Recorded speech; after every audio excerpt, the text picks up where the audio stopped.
Recording in progress.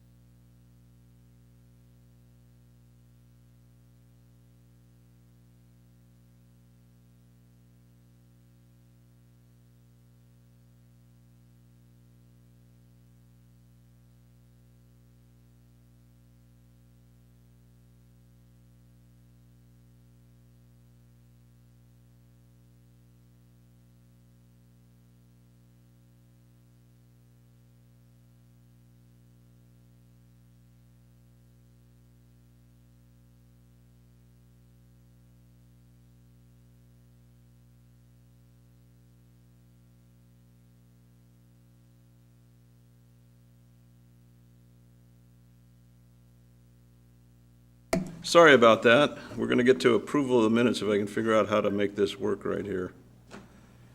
There we go. Public comment maybe first? Oh, shoot. Thank you, Linda. Do we have any public comment? Which is always the first thing we need to do. No public comment. I didn't see any public, so, Right, I move approval of minutes. okay. And I second that. Oh, there you are. Thank you. It's been moved and seconded. All in favor? Aye. Aye? Aye. Okay, thank you very much.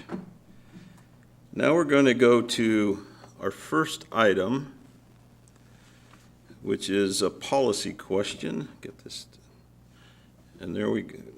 Go right ahead. So now I need to get that down. I messed up.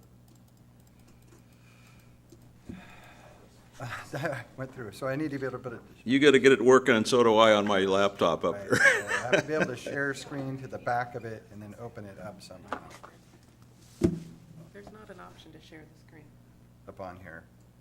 It says all panelists. Oh, is it not a panelist? Yeah, it might not be. Okay, now you should be able to. Join as panelist. Rejoin.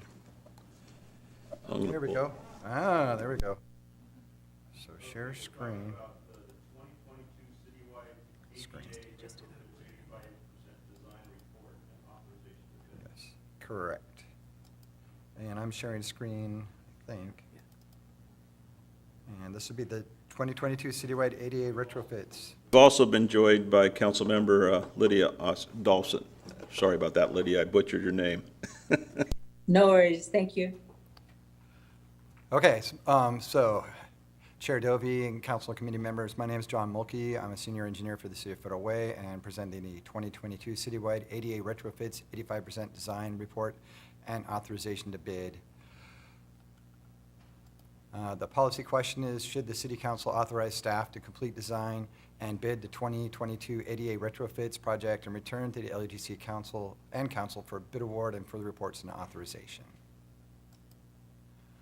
Background information, the city is required by federal law to have an ADA transition plan in place, and the plan calls for the city to designate funds to respond. Part of that is to respond to issues brought up by users of our facilities.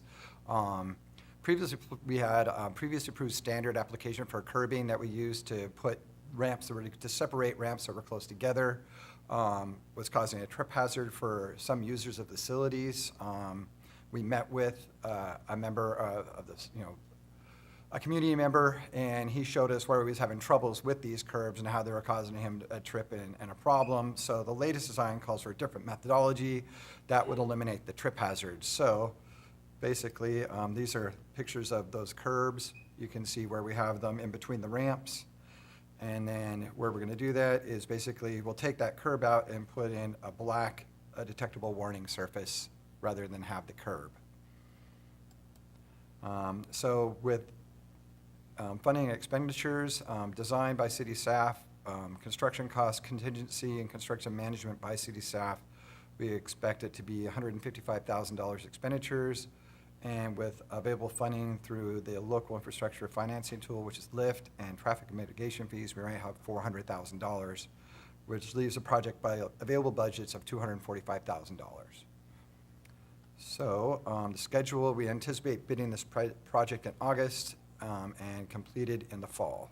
Shouldn't take very long to do. And so the option considered are to authorize staff to complete the design and bid the 2022 ADA retrofits project and return to the LUTC and council For bid award, further reports and authorization, or do not authorize staff to proceed with project and provide direction to staff. The mayor recommends forwarding option 1 to the July 19, 2022 City Council consent agenda for approval. And I'm available for any questions. Question, Deputy Mayor Honda? Thank you. Can you go back to the picture? I'm trying to visualize Yeah. what this is going to look like. Okay, so if you look at, these are the pictures. So basically, if you look here where I have these curbs Uh-huh. on each of those pictures there, we're just going to be eliminating, taking that curb out. And where you have that yellow there, we're going to be putting in the same material but in black. So it would be where the curb is too? Where the curb is. So we're going to take out the curb, leave the yellow where it is. We're Uh-huh. going to leave the yellow where it is, take out the curb, and put on a black pattern in that area. Where the curb is will be black. Yes, and level with the ground. And you're doing this at every access point, handicapped access point throughout the city? Or just Every one of those curbs that we have in the city, there's 14 of them. So what about the rest of the ADA? Like in my neighborhood, I can't get my wheelchair off my sidewalks without going quite a distance because the sidewalks are built up. And I either have to use a driveway or I have to go to the end of a block. So do you go into the neighborhoods and Well- correct those? We put in at the corners, at the intersections. So ramps are only installed at intersections. We don't put them in mid-block except for certain places. These are all at corners at Okay. intersections as well. Or they're all at intersections, signalized intersections where these are occurring. So we don't put ramps mid-block typically anywhere, except for we have a few mid-block crossings where we have high pedestrian flow to certain buildings, but that's more for pedestrian flow. But we do have ramps at those locations, or where we have long distances between intersections, like where we have on 320th between 1st and 21st, we have no signalized. So we put mid-block crossings in those type of locations, but we typically don't put those in residentials, just at the intersection corners, though, we do. When we have overlays, we install those when we have an overlay project. Okay, thank you. Councilmember Walsh? Yeah, you answered most of my questions there, but why were they designed like this to begin with? Any idea? It seems like it's kind of counterintuitive to have two separate areas rather than just doing the whole thing. Well, it was to try and align the people up with the sidewalks that they were to be crossing. So for low vision, to try and keep them oriented towards the crosswalk they are going to be using and keep cars from driving up into the ramp as well. So we're finding that it's more of just a trip hazard problem for people who are blind and they're not seeing that. If the buttons aren't correctly placed, they can trip over that. If they're not lined up perfectly well, they can trip when they're trying to walk through there. So, but they were set up to keep separated out and keep the cars from driving up over Okay. there. So basically that area in the middle will all be the same as the rest, just a different color? Correct. Okay, all right, thank you. Yep. I have two questions.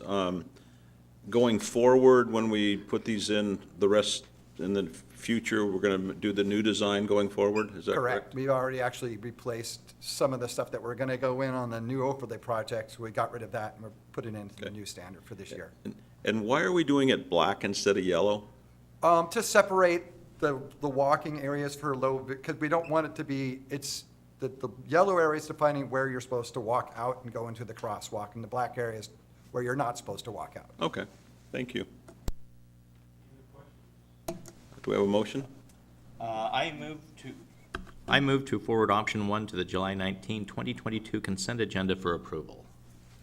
All I'll in fa- second that. You second it? Okay, all in favor? Aye? Aye? Aye. Okay, stop having to share. Great, thank you very much. Okay, thank you. Now we'll go to the next thing on the agenda.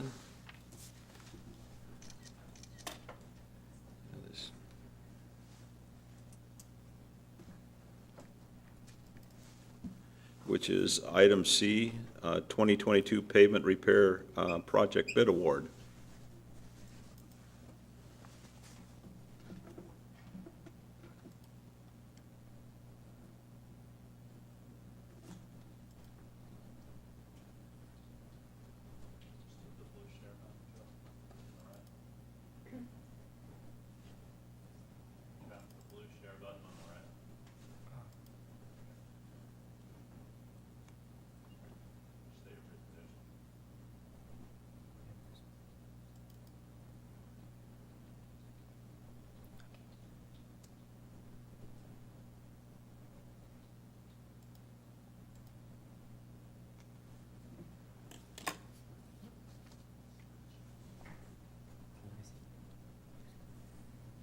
Good evening.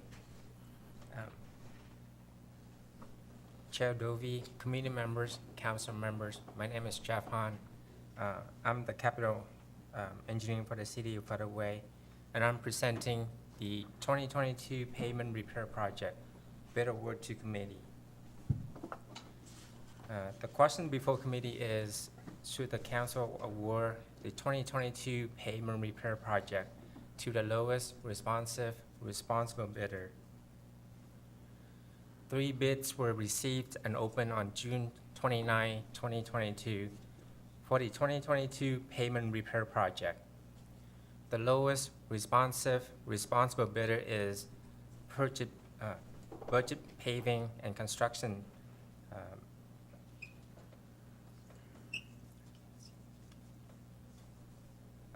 With a total base bid of $317,943.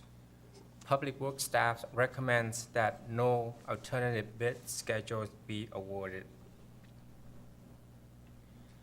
The available funding for the 2022 pavement repair project is $350,000 and is comprised of the following. The 101 fund, motor vehicle excise tax with $100,000. 102 fund, MVET and real estate excise tax. The total estimated expenditure is also $350,000, which includes construction costs and construction contingency. The options present to committees are: 1, award the 2022 pavement repair project to Budget Paving and Construction, the lowest responsible bidder, in the amount of $317,943, and approve a contingencies of $32,056 for a maximum contract amount of $350,000, and authorize the mayor to execute the contract. 2, do not approve the proposed award for the 2022 pavement repair project and provide direction to staff. The mayor recommends forwarding option 1 to the July 19, 2022 City Council consent agenda for approval. Staff is available for any questions you may have. Any questions? Yes, Deputy Mayor Honda? Thank you. Could you put the map up again, please?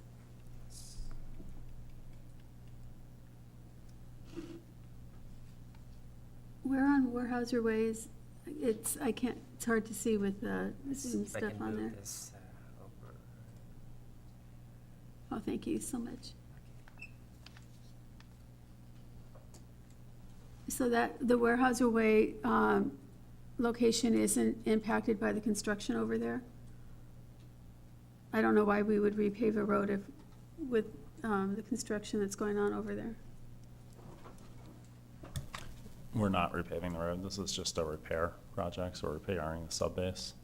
So, and yes, there is areas that they are ultimately going to, in the long run, have to widen the road in the same section, but the damage is from years and years of use, Okay. so and we still have to fix the base.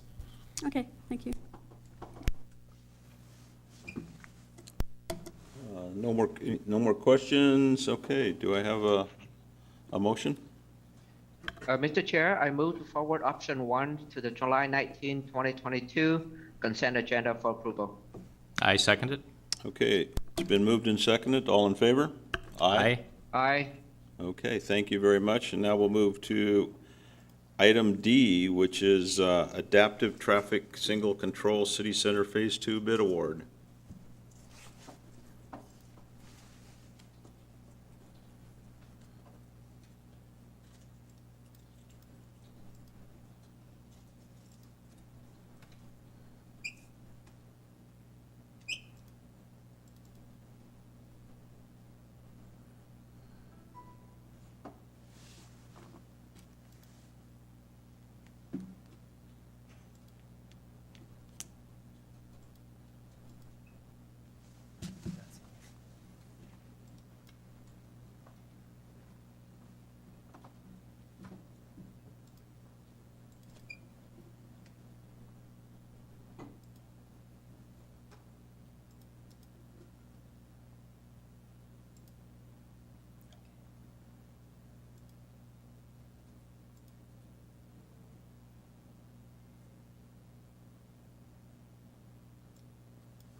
Chair Dovey, committee members, council members. At this time, I would like to present the Adaptive Traffic Signal Control City Center Phase 2 bid award to committee. The question before committee is whether to forward to council the award of Adaptive Traffic Signal Control City Center Phase 2 to the lowest responsible bidder. One bid was received and opened on June 17, 2022.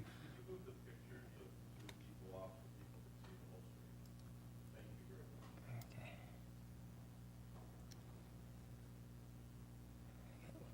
One bid was received and opened on June 17, 2022 for the Adaptive Traffic Signal Control City Center Phase 2. The lowest responsible bidder is Titan Earthwork with a total bid of $778,280. The available funding for the Adaptive Traffic Signal Control City Center Phase 2 is $1,009,000 and is comprised of the following: congestion mitigations and air quality, real estate excise tax, the CMAQ grants, additional funds currently pending, transfer from 306 fund. The estimated expenditures is also $1,009,000, which includes design, construction costs, construction contingency, construction management, and inspection. The options presented before committees are: 1, award the Adaptive Traffic Signal Control City Center Phase 2 to Titan Earthwork, the lowest responsible bidder, in the amount of $778,280 and approve a 10% contingency of $77,828 for a maximum contract amount of $856,108 and authorize the transfer of $90,000 to from the Transportation Capital Fund 306 to the project 36233 and authorize the mayor to execute a contract. 2, do not approve the proposed award for the Adaptive Traffic Signal Control City Center Phase 2 and provide direction to staff. The mayor recommends forwarding option 1 to the July 19, 2022 City Council consent agenda for approval. And again, staff is available for any questions you may have. Yes, Councilmember Walsh? Yeah, can you just explain a little bit about what adaptive traffic signal control is? Yeah, I'm gonna defer this to Rick for us for answers. Good evening. For the record, Rick Perez, City Traffic Engineer. So adaptive traffic control takes general coordination and bumps it up a notch to modify signal timing plans in real time in response to changes in traffic volumes on different movements. So we've already established, we've got a phase 1, 2, and 3. This project goes and updates the detection at 9 intersections in the city center that we couldn't afford to in the previous phases. So that way, in city center, it's at least it will be consistent type of detection and allow more flexibility in the programming of the system. Okay, so that will be, okay. Yeah, just the map is kind of hard to. Yeah, so we have on Pete Von Reichbauer Way at 312th and 314th and 316th. On 23rd at 312th, 314th, and 316th. 8th Avenue South and South 320th. 11th Place and 324th and 13th Avenue. And finally, South 322nd and 23rd Avenue. South 3, is that back behind the mall? Or Yes. what? Okay. All right. Okay, thank you. So, I have one question. The math isn't quite 1,000,009 or whatever. So how do we make up the difference? If we don't get this pending additional funds, what happens? Because that's part of the math, right? Yeah, so there's multiple subschedules on the bid, so we will only actually execute the contract for what the available funding is. So there's 3 schedules, I believe. I think there's A, B, and C. And we will only execute the ones where the funding is present. So the last schedules won't be executed until the funding is not pending.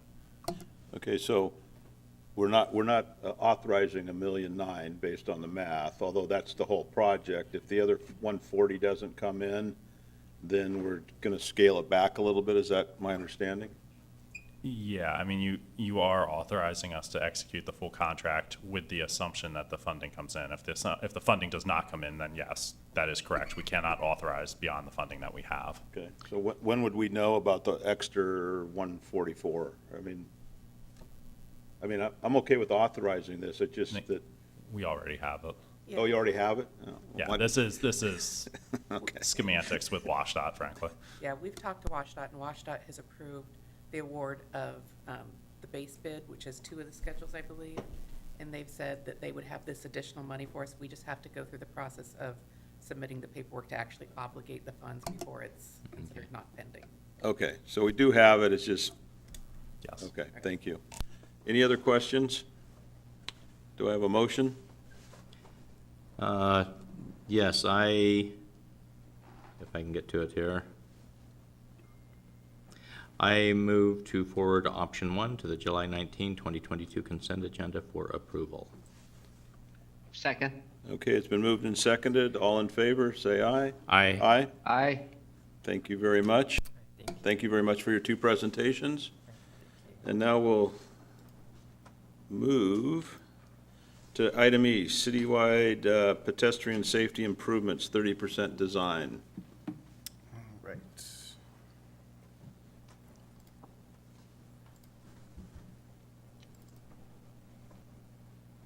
Okay, good evening, LEGC members, council members. I'm Ken Smith with the Public Works Department. I'm presenting on the 30% design report for the citywide pedestrian safety improvements. So essentially, the policy question is, should the city council authorize staff to proceed with the design of the project and then proceed to LEGC at 85% with additional information? For a little background, it's a project to install rectangular rapid flashing beacons with median refuge islands at 8 locations throughout the city, and most of them are essentially mid-block crossings.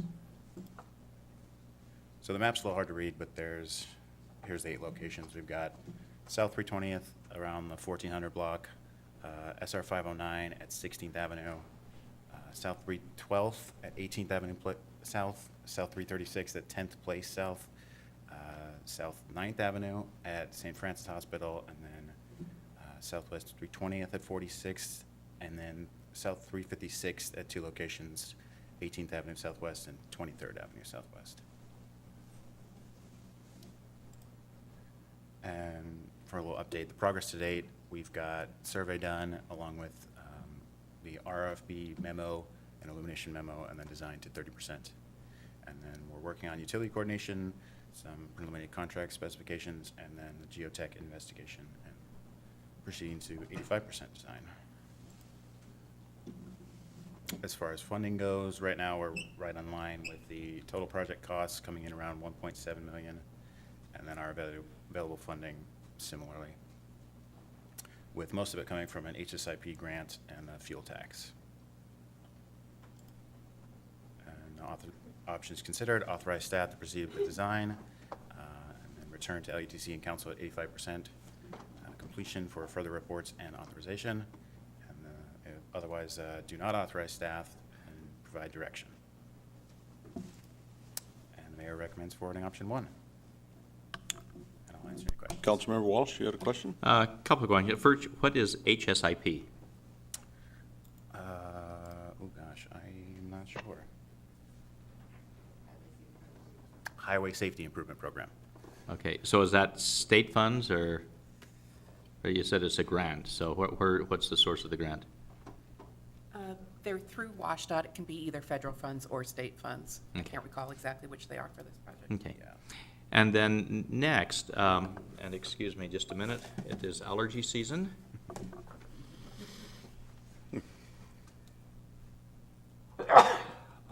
Bless you.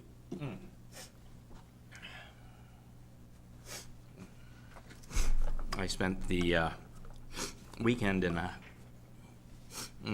out in the wilds of Washington, and it's still getting over it. So anyway, my son did a yurt raising down on the Cowlitz River, and there's lots of stuff there. Anyway, all right. Okay, my main question is we have these along 320th, correct? Several of them Yes. already. And something, since they were installed, one thing I wondered is why is it that there will be the bus stops, you know, here on each side, and then the crossing is clear down here, and all the time I see people crossing directly from the bus stops instead of going down to the crosswalk. Why aren't the crosswalks built more conducive for people to actually use them? Rick can answer this one. Yes, so there's always a bit of tug of war with Metro over this, and also we have to consider how close the crosswalk is to the intersection, because the pedestrian refuge island in the two-way left turn lane restricts the ability to turn left in or out of the side street, and we want them to be able to have a little, you know, refuge to dive into rather than try and get a simultaneous gap in both directions on streets as busy as 320th. So we've moved the crosswalk a little bit further away from the intersection, and in some cases we've been able to get Metro to relocate the bus stop to line up better with those crosswalks. In other places, for whatever reason, they haven't, even though they agreed to initially. So that's how we've ended up with this situation. But yes, the locations are very much dependent on using the ridership information from transit to demonstrate that there's that much demand for pedestrians to cross at that particular location. That's actually part of our scoring criteria. So if Metro, so on some of them, Metro has said they would move them and then they have not? Correct. Is there any way that we can further persuade Metro to do what they said they would do? So, yeah, especially on the Route 181 corridor, they're going to be coming to us asking to make some changes to, as they improve the service on Route 181, which Twin Lake Park and Ride up 21st to 320th and out 320th to Auburn and Green River College. So as they do that, this will be a topic of discussion because they need to have that enhanced route up and running supposedly by the time the light rail opens up. So we'll be using that as some leverage to get them to follow through. Okay. Because it seems like the cost of moving a bus stop, especially when there's no, you know, no shelter there, which there isn't on any of those, it's just a sign. You know, it seems like that cost is very minute compared to the cost of putting in the crosswalks. Right. Basically, they just have to have an expanded pad to make them fully accessible for people with mobility impairments. So, yeah, that's their largest expense. Now, with these improvements on the Route 181, they will be adding some shelters. So, I haven't seen any, you know, a detailed proposal from them yet, but that will be forthcoming and that will be a topic of discussion as well. The ultimate goal on that route is to make it the same as a rapid ride route, so service every 10 to 15 minutes all day long. So this is an incremental step towards that. Well, when they build those shelters, do they need to get any kind of permit to build the shelters, or they just? Oh, yes, they'll be permitted Okay, through the. so if they need to get a permit, can't we say, you're not gonna get a permit for there, you can only get a permit for here where it's supposed to be? Yeah, Okay, that sounds much better. And on these new locations, how is that working out as far as common sense goes? so, I don't know, have we circulated the plans to Metro yet? Okay, so yeah, that needs to still happen as we move forward in design. Yeah, because we need to make sure that, because as I see it, there's some places where it's actually created a hazard. You know, because people are expecting people, the drivers are expecting people to now be crossing in the crosswalk since there actually are crosswalks. Yes. Yet people are crossing elsewhere because it's not, doesn't make sense. Right, and that's exactly why I've said for years that controlling pedestrians is like herding cats. All right, thank you, Rick, and thank you. Okay, Deputy Mayor Honda, you have a question. Thank you. Is there a sign that says to push a button for the lights to flash? Yes. Yes. Okay, at all of them? Yeah, it'd be at each location. Okay, so some people just don't read it then? Okay, Correct. thank you. I think that from what I've observed, I mean, I go down 320th several times a day, and if they are actually crossing at the crosswalk, they're using those flashing lights that they are doing it. It's when they're not crossing at the crosswalk is when there's the problem. So, all right. Okay, any other questions? A motion. Can we have a motion? I move to forward option 1 to the July 19, 2022 consent agenda for approval. Second. Okay, it's been moved and seconded. All in favor, say aye. Aye. Aye? Aye. Okay, thank you. And now we'll move to item F, which is 21st Avenue South, 320th Signalization Pedestrian Improvements, 30% design. Yes, again, Ken Smith with the Public Works Department. So I'm sharing the 30% design report for this one. And the policy question, should the City Council authorize staff to proceed with design of 21st Avenue South and South 320th signalization and pedestrian improvements and return to LUTC and Council at 85% design for further reports and authorization. And this project provides a new signal for protected east and westbound left turning movements and a protected pedestrian crossing of South 320th at 21st Avenue. So here's the location. There's the Panera Bread on the south, and I think there's a Verizon on the southeast, and then Mod Pizza up on the northwest. So that's the location. It will change the layout slightly, but it's a sort of diagonal crossing instead of a normal straight across to provide a better ability to continue to have traffic flow at an optimal pace. Some progress to date. They have completed survey and geotechnical investigation, also lighting analysis and some stormwater design and design up to 30%. And we're just working on utility coordination, preliminary contract specifications, and then finally getting to project design to 85%. As far as funding goes, currently the design estimate for expenditures is around 1.7 million, but we are looking at 1.035 million is the available funding,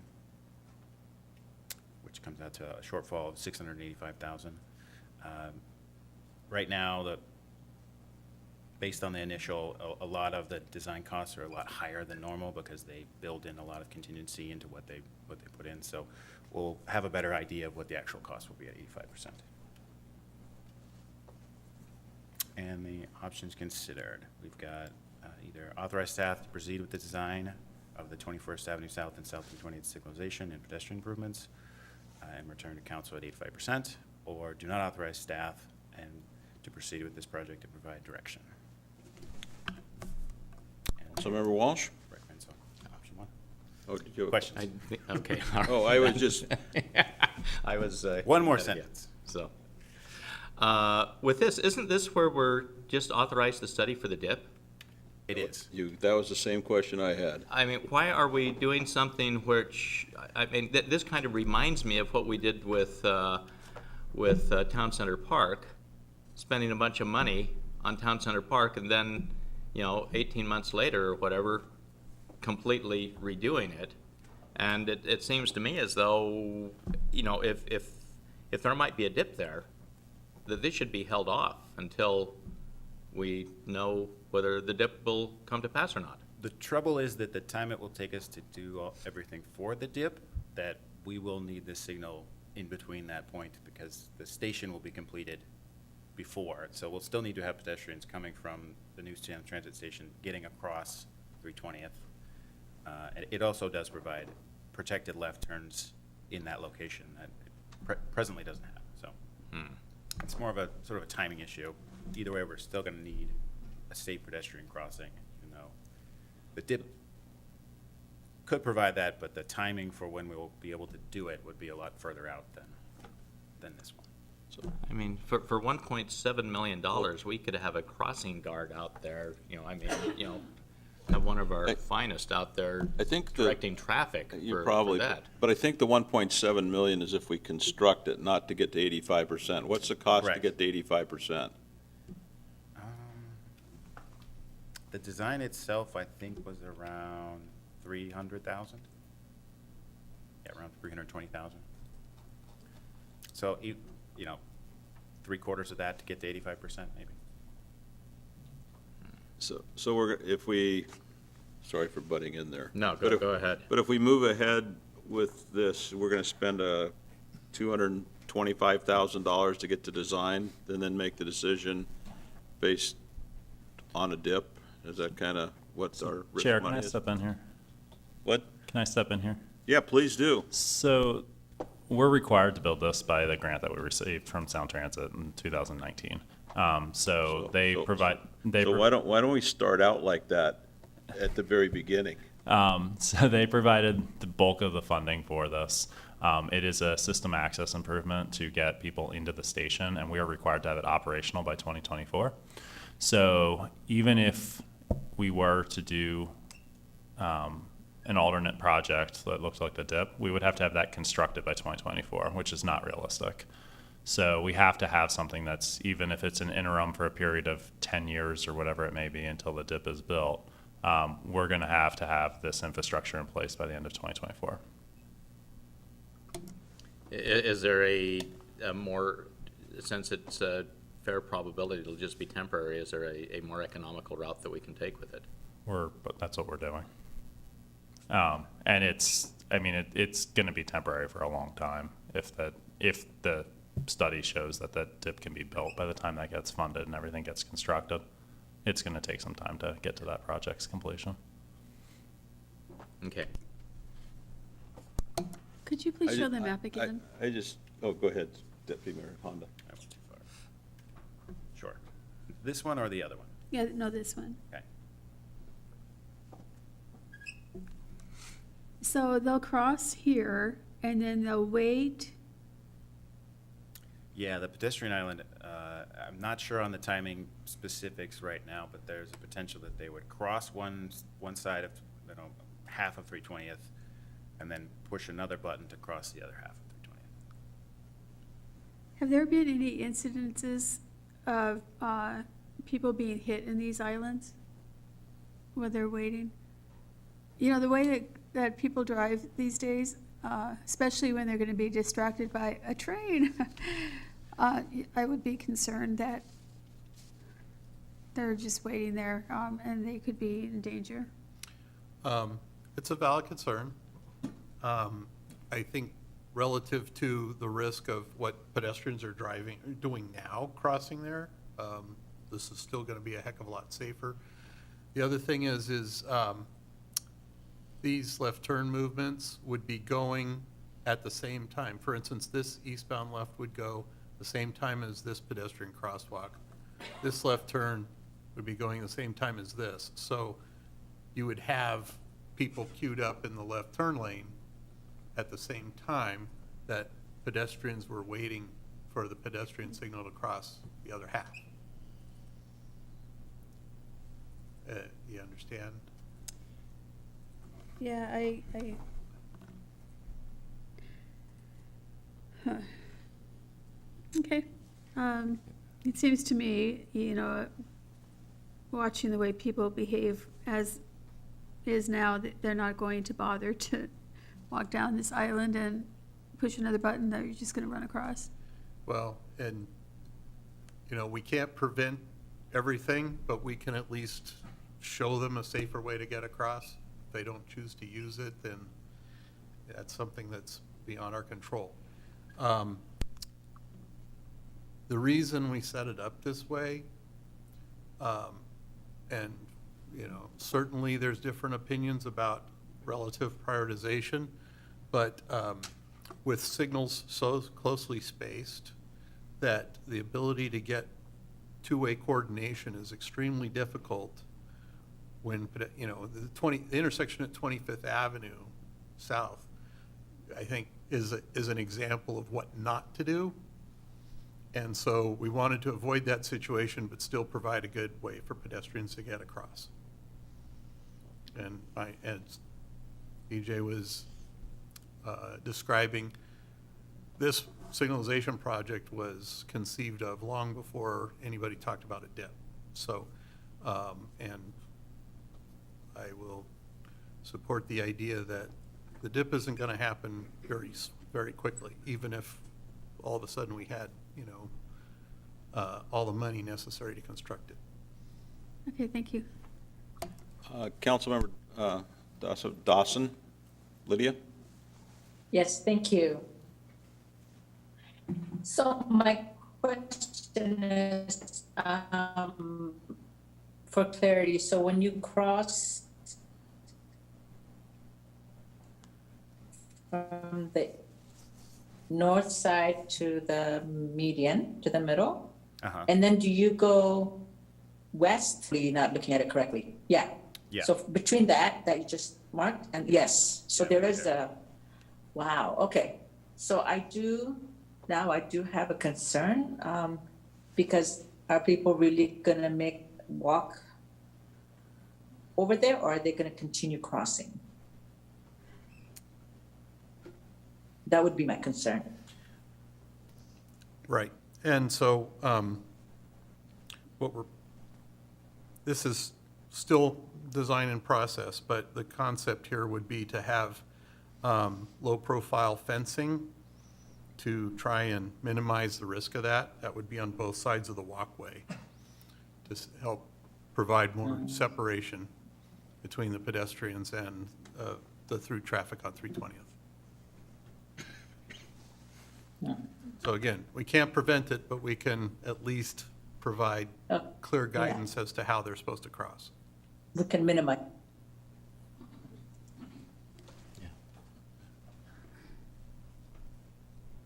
Can I? Yeah, go right ahead. Kind of using your terms, I mean, it's, it's hurting cats. And, part of my concern with this is we're trying to assume that they are behaving like people rather than behaving like cats.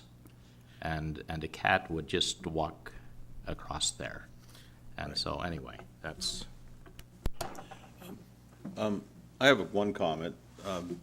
If you go to Europe, a lot of crosswalks look just like this when you got the train going down the middle. They have the little fences, and most people of intelligence, I would hope, are going to see 320th going like this very fast. So the best we can do is put a kind of a people guide up to make it happen. But in the future, when we have a presentation like this is just, it would be great at the very beginning if, when you're giving the presentation, you say, and this is funded by Sound Transit, so the first reaction is, where's the money coming from? And then the second reaction is, we really don't have much say on what we're going to do here, although we're thinking long-term with a dip. We all know that's going to take 10 years. I mean, you can't just construct, even if you started today, it's a 2 to 3 year process. So just a little more information, please. Sound Transit is our tax money too. What's that? It's our money too. Well, it's our money, but it Right. came from Sound Transit. It's not coming out of our budget. It came to our budget to do it. It's a little different than coming out of the general fund. Correct. And what is the lift funds again? So it's local infrastructure financing tool. So we get funding from the state every year that has to be used in the downtown, specifically on infrastructure. So specifically within the road right away. So basically, 100% of this would be coming from tax dollars that were not collected by, or not directly coming to the city of Federal Way. Correct. Okay. Okay, any other questions, or do I have a motion? Mr. Chair, I move to forward option 1 to the July 19, 2022 consent agenda for approval. Second? Okay, it's been moved and seconded. All in favor, say aye. Aye. Aye? Aye. Okay, thank you very much for your presentation. Thank you. And we will now move to South 288th Street Road Diet, 30% design status report.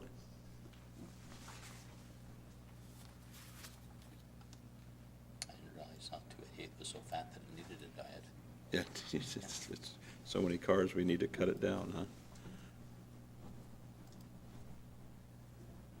And Lydia, you still have your hand raised to ask for something, so there you go. Thank you. I apologize. Well, I didn't want to ignore you there, so I just wanted to make sure we were okay.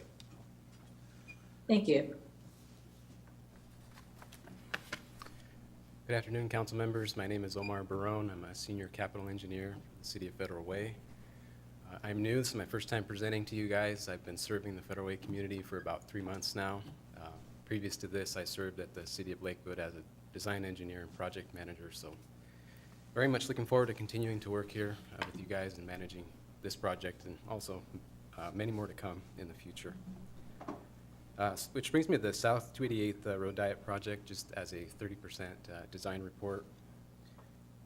We have our vicinity map up, and we can see that the western limit is Pacific Highway South, Old Highway 99, and it continues eastbound through the Military Road intersection, and also all the way to the eastern city limit, which is just beyond the I-5 overpass. So the policy question that we have tonight is, should the City Council authorize staff to continue to design the South 288th Road Diet project and return to you for bid authorization and further reports? For some background, the project reconfigures the existing 4 travel lanes along South 288th Street. So this is the type of project that really changes the character of this roadway. So we have 4 existing lanes, we have sidewalks, but we don't have bike lanes, and we don't have a center turn lane. So those are the kinds of improvements that this, essentially it's going to be a restriping or a re-channelization. So we're going to be able to do this without taking out curbing or sidewalks. And we also have minor signal modifications at Military Road, and that's to ensure that our new that the signal heads are going to remain aligned with our new travel lanes. Progress to date, we have completed topographic survey, and we've taken the design to 30%, so all of the horizontal layout is done as far as the striping and lane widths. Ongoing tasks include right-of-way acquisition at Military Road, so we're going to, with those signal modifications and also to upgrade some of the pedestrian ramps there. We're still working on our contract specifications and pushing the design to 85%, and also working on our environmental documents. Our estimated expenditures are $504,000 for design, $60,000 for right-of-way, $2,560,000 in construction, a 10% construction contingency of $250,000, and $426,000 for construction management and inspection, for a total cost estimated at $3.8 million. Our available funding is $2 million in TIB grant funding. That's considered state. We have another $1 million from the WashDOT bicycle and pedestrian safety grant. It's also considered state funding. We have $400,000 in mitigation and traffic impact fees, and also $400,000 that we're going to pull from the real estate excise tax fund, for a total budget of $3.8 million.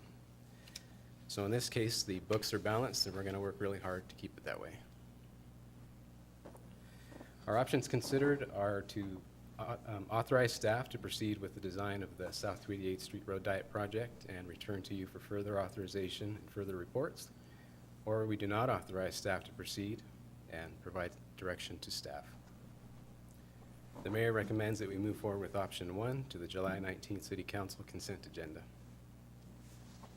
Other questions? Yes, Councilman Tran, you're first up. Thank you, Mr. Chair. Omar, thank you for your presentation. I do have a question.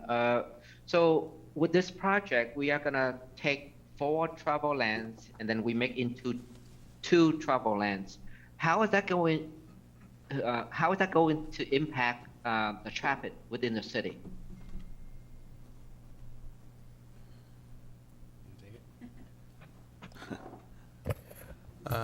Yes, so right now, the volumes on 288th are right at the cusp of where you would say we really need the 4 lanes versus the 2 lanes with a 2-way left turn lane. Mid-block, it'll actually improve conditions, so at the minor intersections that are unsignalized, it will actually improve the ability to turn left in or out and more safely, in addition to providing for the bike lanes in the roadway. The biggest challenge is going to be at Military Road, and there, because it widens to 5 lanes there currently, we'll be restriping to provide a westbound right turn lane, so on the east leg of the intersection, north side of the street.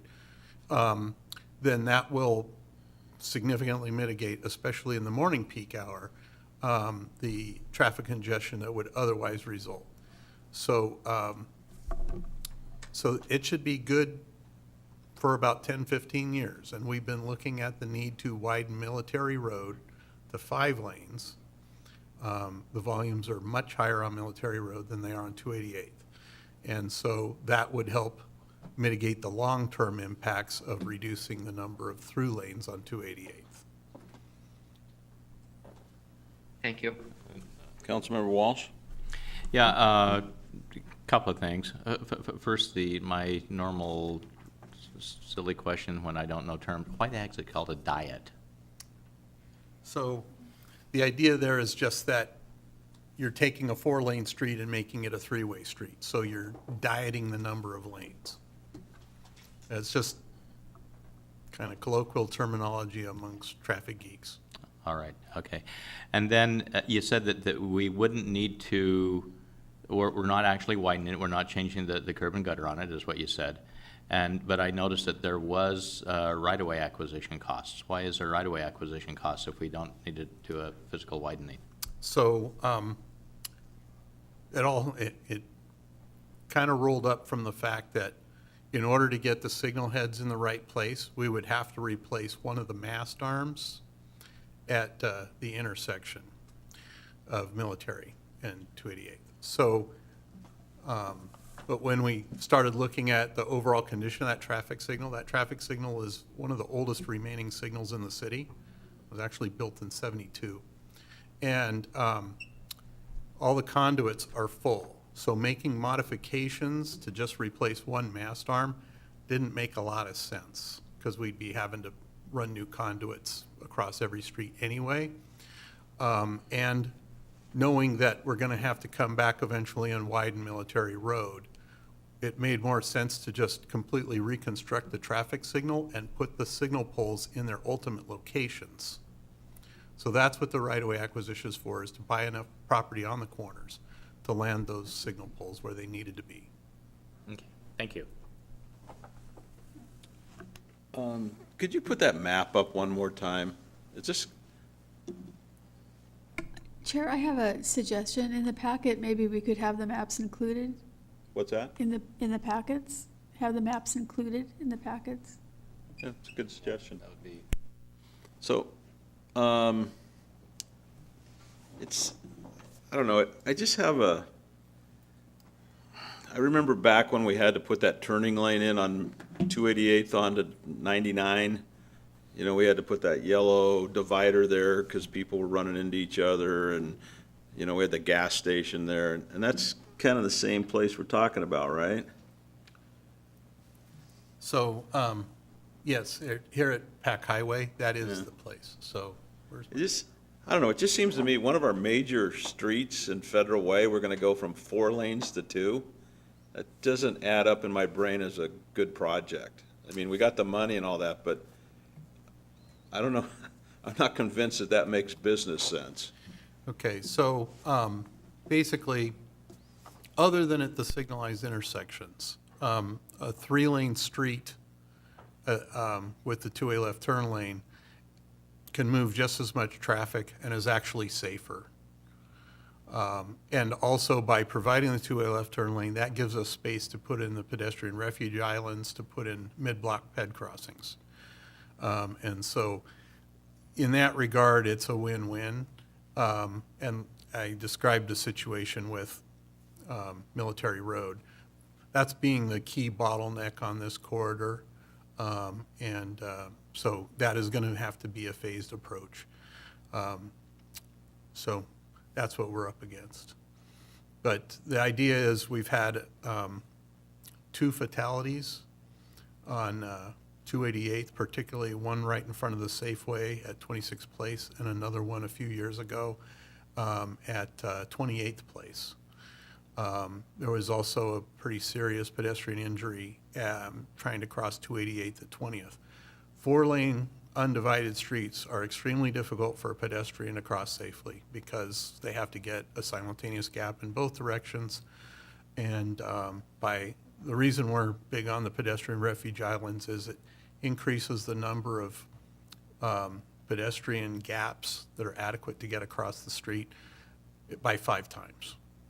So that's why we got the pedestrian safety grant, is primarily for those reasons, to address that as, without having to widen the corridor.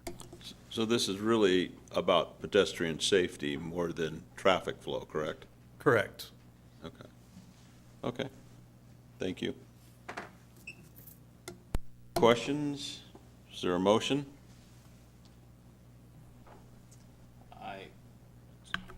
I move to forward the proposed, hold on, let me get the right one. Han, if you have it ready, yeah, go ahead. Yeah, I move to forward option 1 to July 19, 2022 consent agenda for approval.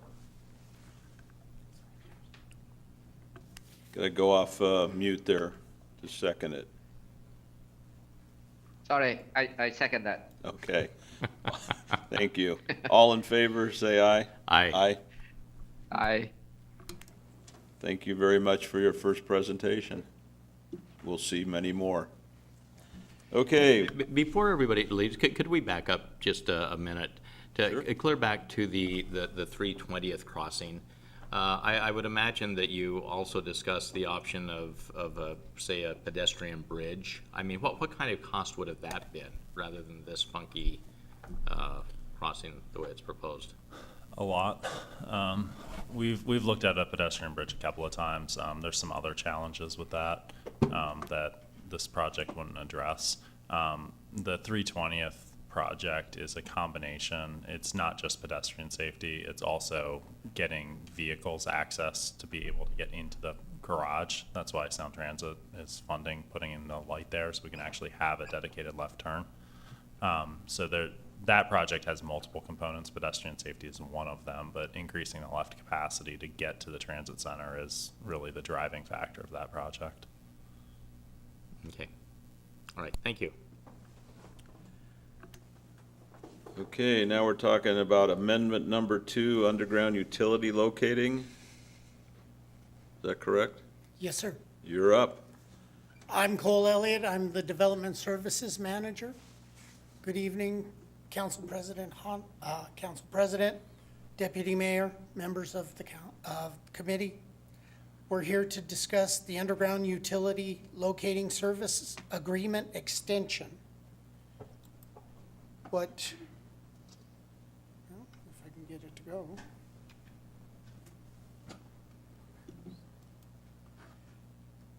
The policy question is, should the City Council approve the extension of the Underground Utility Locating Service Agreement with USIC Locating Services LLC.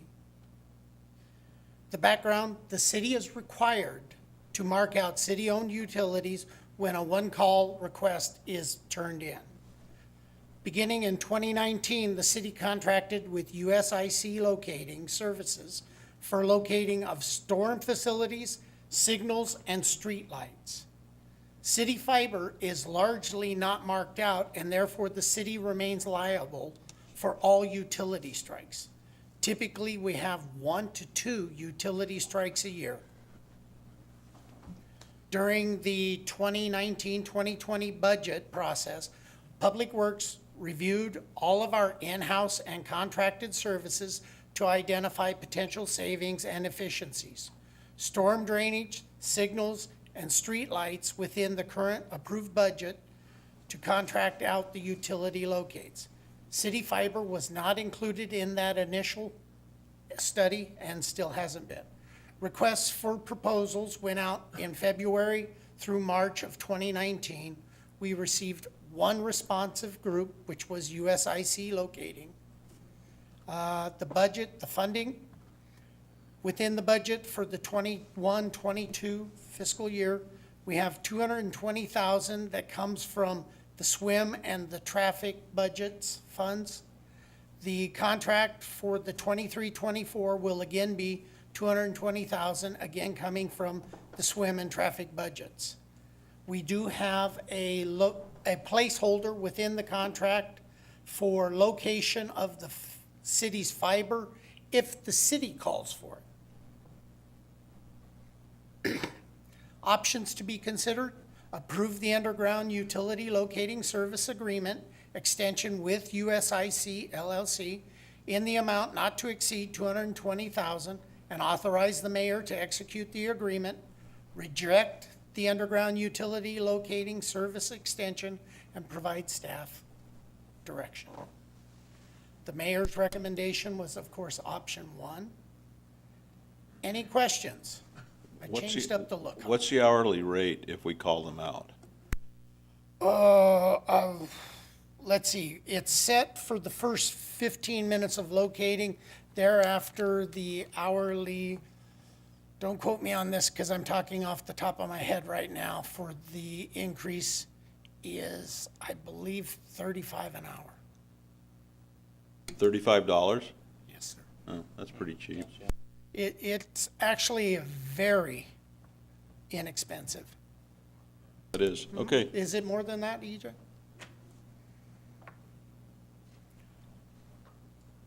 Is there any other, It was in the, are we,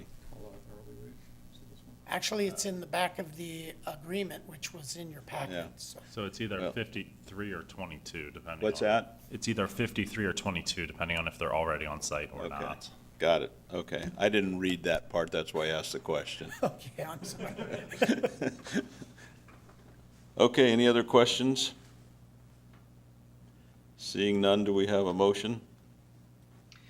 Mr. Chair, I move approval of the proposed agreement and authorize the mayor, wrong line. Take 2. I move to forward the proposed agreement to the July 19, 2022 consent agenda for approval. Second. Okay, it's been moved and seconded. All in favor, say aye. Aye. Aye. Aye. Thank you very much. Mr. Perez, we're going to talk about applying for grants. This is always fun because a lot of grants have been on this agenda. Yes. So let's see. Oh, I already am sharing screen. Great. So, there we go. Right. Okay. So, the policy question is, should the city council authorize the submittal of grant applications for transportation projects? So the State Transportation Improvement Board has grant applications that are due in August. And as we usually attempt to do, we review the grant funding criteria to determine which projects may have the best chance of success. So we're proposing 2. The first one would be First Avenue widening between 316th and 320th Street. So right now, this is the section that's 3 lanes between the 2 sections that are 5 lanes. So we would be widening, under this project, we'd widen First Avenue South to 5 lanes, taking advantage of the fact that Lake Haven is constructing frontage improvements on their property. And this would also replace the traffic signals and provide sidewalks and street lighting on both sides of the roadway.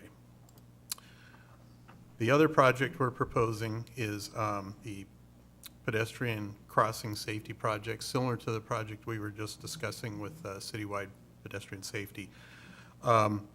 Installing median refuge islands, rectangular rapid flashing beacons, and improved lighting. We're estimating we can probably do 5 under the maximum that this grant would allow. And so those locations, we have a tentative list, but we plan on coming back with the criteria may need to be updated to reflect our equity and inclusion goals. And then secondly, we haven't updated the data that went into the last prioritization in a few years. So we want to update that and come back later with a more updated prioritization list. So right now, we're just trying to secure some funds to keep the program moving. So we've tried to be conservative in these cost estimates since that hasn't always been the case lately, unfortunately. So with the First Avenue widening, $8 million for design right-of-way and construction, and we could apply for $5.6 million, leaving us to fund 2.4. And then the active transportation, the citywide ped crossing safety, we're proposing $800,000 worth of improvements, and we can get up to $500,000 in that grant program, thus requiring a $300,000 match. So options considered would be to authorize the mayor to submit the proposed grant funding applications, or 2, do not submit any grant funding applications and provide direction to staff. The mayor recommends forwarding option 1 to the July 19th City Council consent agenda for approval. And with that, I'm happy to answer any questions. Do you want to go first, Councilmember Walsh? Yeah. One is, first question, what does the priority have to do with equity and inclusion? So right now, nothing. And so that's what we're going to want to look at, is how to best incorporate that into the current prioritization scheme.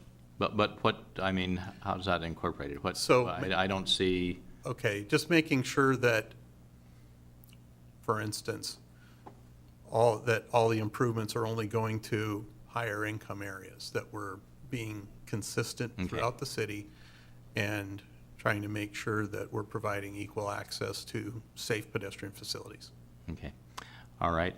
And then the cost that the city would be bearing, where is that already budgeted, or that be, what's?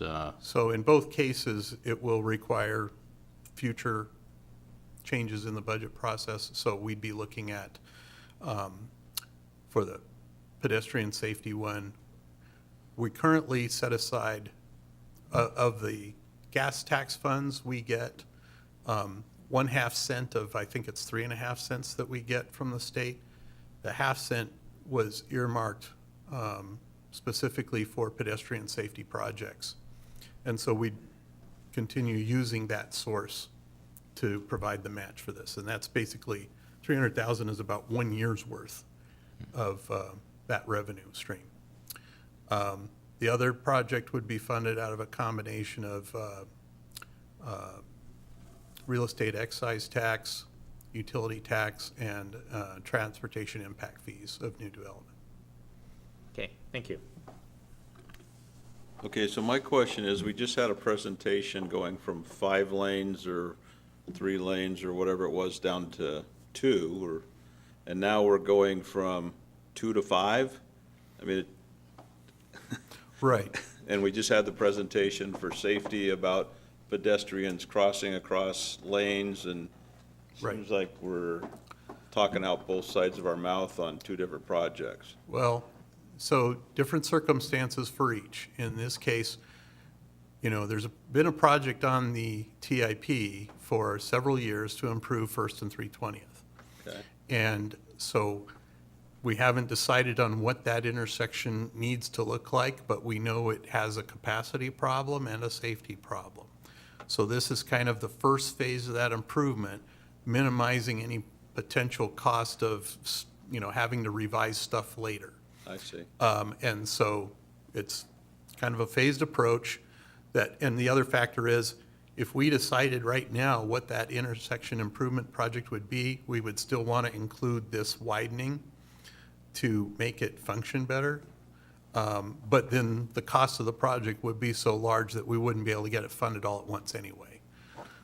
Because we've been talking as a city about 320th and First Avenue, I think 15, 20, long time ago, you were up here talking Yes. about roundabouts and in and outs like Michigan does and things Right. like that. Is that Exactly. Okay. So that's some of the discussion. Do we do a traditional intersection widening, which would involve a lot of turn lanes? Or do we do something different? And the challenge with the roundabout is You got a big that hole. northeast corner. Got a it big would- hole. Yeah, big hole to fill. So, you know, there's things you could do to work around it, but in the meantime, this gets us by for a while with minimizing any waste. Okay, do we have a motion to? I have a question. Oh, do we have another question? Sorry, Deputy Mayor, how does it look that way? Right now, when you drive on First Avenue where Lake Haven is doing their construction, it seems to me that it's quite dangerous because you just have the little cones, well, they're not cones, but they're the big cones, and it's pretty, if you go over that, you're gonna have an issue. So are you talking about then adding something to that side of the road? No, basically, we'd be taking the curb line that Lake Haven is constructing, leave that alone, and widen on the east side of the street. Okay. So Yeah. will they be putting sidewalks in along there? Yes. And street lighting. And how long is it anticipated that it's gonna be the way it is now? Because I think it's pretty dangerous. So with respect to Lake Haven's improvement, so they will be constructing a fence on top of that wall so that people wouldn't fall over that. And they'll be providing curb, gutter, and sidewalk on their side. Okay, thank you. Okay, seeing no more questions, and Council President Kolchmar had to leave for another meeting, so she's left the building. I move to forward the proposed grant application submittal to the July 19, 2022 consent agenda for approval. Second. Okay, it's been moved and seconded. All in favor, say aye. Aye. Aye. Aye. Okay, we got one more action item before we get to information. Sound Transit Laurelwood Park easement agreement. Good evening. Chair Dovey, Deputy Mayor, members of council. This one should be pretty short and sweet. So the policy question is, should City Council authorize staff to execute a temporary easement agreements with Sound Transit for the temporary access and restoration of wetlands within Laurelwood Park? And is it still sharing the screen? Councilmember Tran, can you see this? Yeah?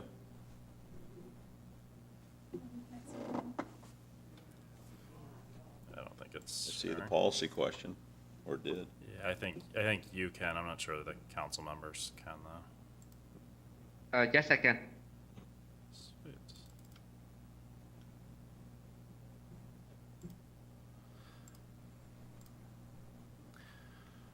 So as background, Sound Transit's required to complete wetlands mitigation to offset impacts from construction.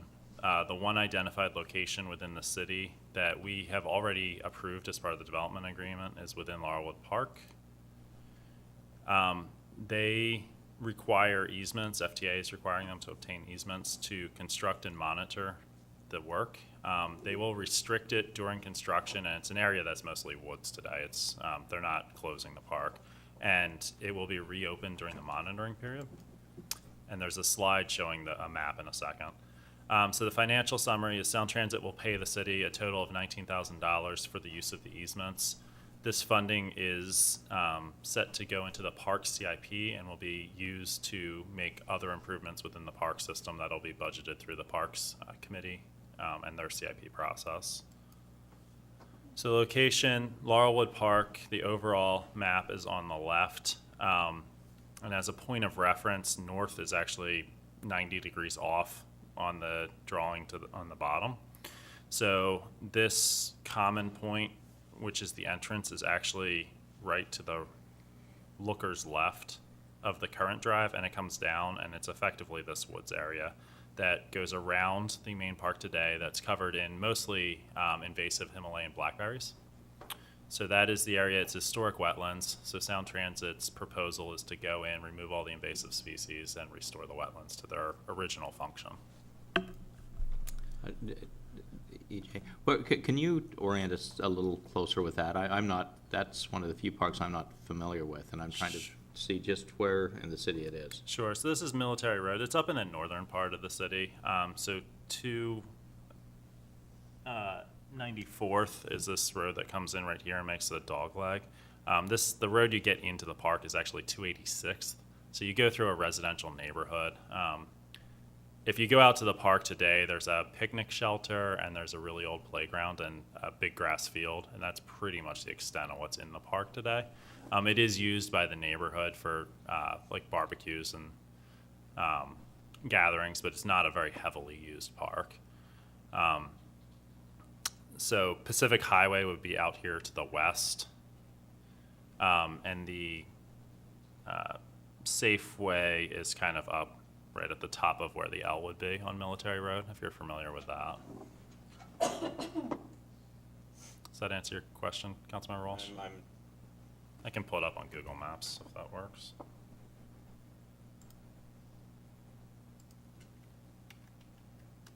No, I found it here. Okay. Yeah. On Google Maps, I think is it the same as Laurelwood Park? Yes, it's the same park. Okay, that's the way That it's is- labeled on that Google is the Maps. park. Yeah.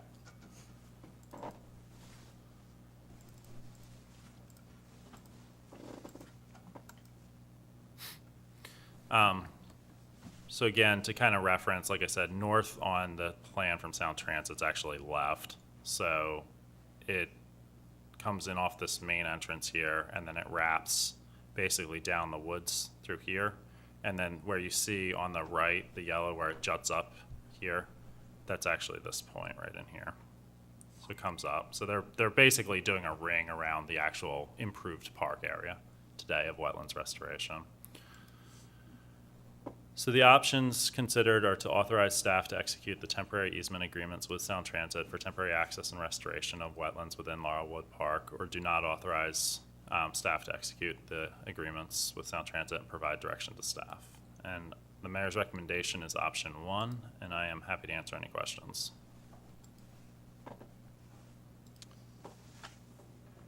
Okay, seeing no questions, is there a motion?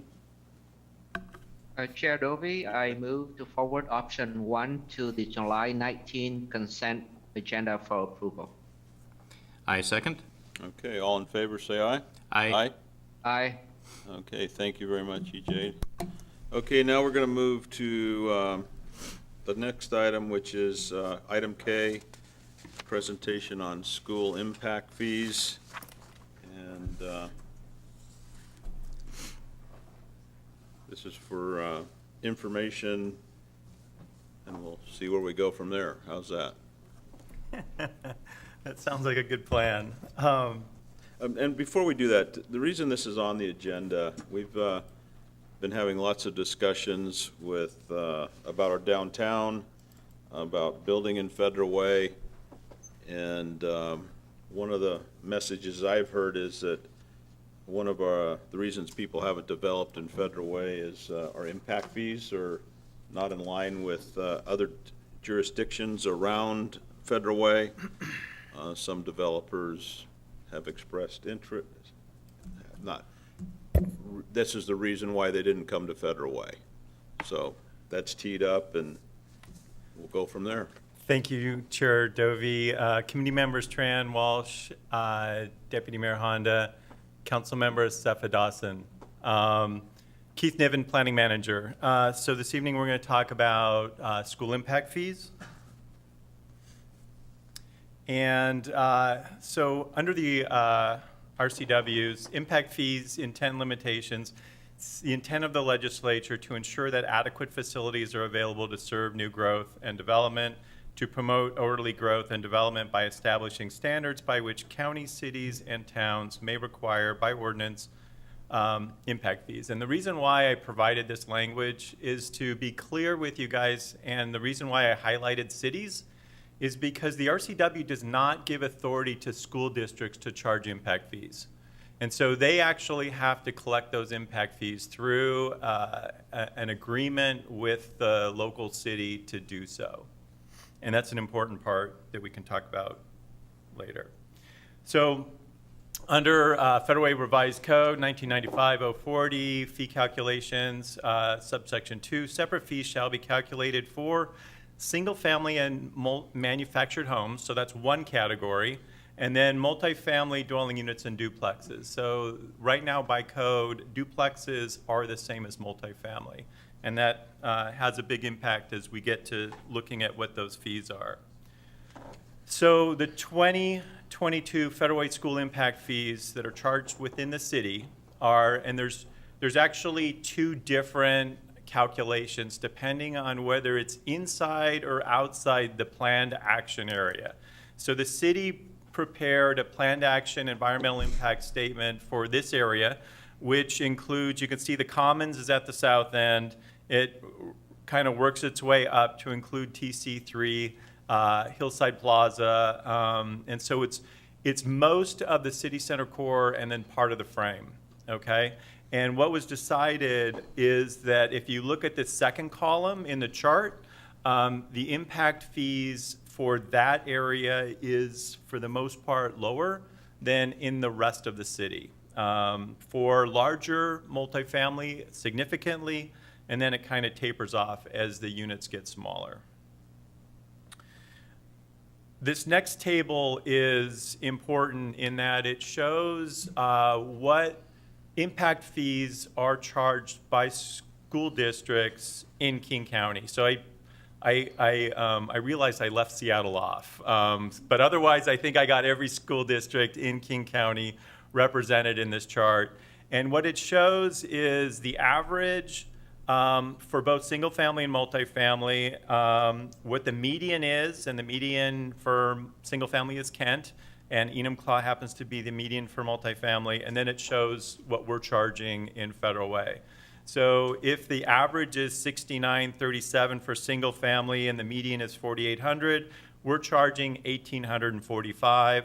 And then for multifamily, if the average is $3,043, the median is $2,123, we're charging between $5,652 and $15,073.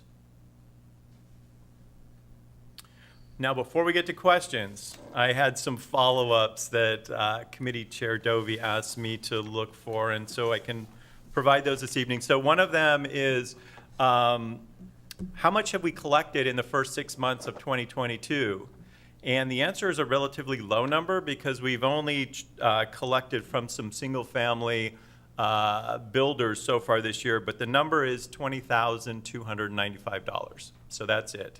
But if you think about one of the biggest projects that's under construction right now, which is the one that's at the southeast corner of 1st and 348th, kind of kitty corner to Winco, so that multifamily project would be paying approximately $1.9 million in school impact fees, assuming they get to actually build. There was also another kind of something to note is the Federal Way School District is not just located in Federal Way. It's located in Federal Way, unincorporated King County, City of Kent, and City of Auburn. I think that's it. But to give you an example, in Auburn, in Kent, they are charging, whereas we are charging, I'd have to go back, sorry. Oh, or I can open up my memo. Actually, I'll go back. So in Kent, they are charging the same for single family within the Federal Way District, but for multifamily, they're just charging $94.50 flat rate, no difference depending on number of bedrooms. So just to give you an example, cities can charge something different than what maybe the district has purported in their capital facilities plan. So with that now, I'm going to stop and see if you all have questions that you would like to ask of me.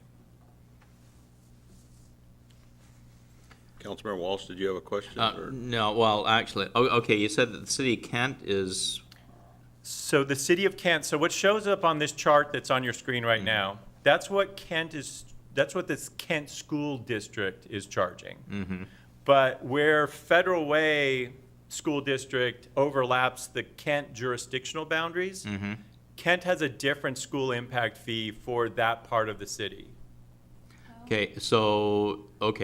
So in the, suppose the part of Kent that is in the Federal Way School District. So if I was building my new project there, the city of Kent would charge a different impact fee than what it would be if it was the Kent School District. Okay, and is it the same as what it would be if it was this Federal Way School District within the city of Federal Way? No. Or is it different? Okay. It's different. All right. So basically, with our high impact fees, we've been subsidizing the school district even when they're building in schools and stuff in other areas outside of the city then. Was there a question on that? No, is that statement correct?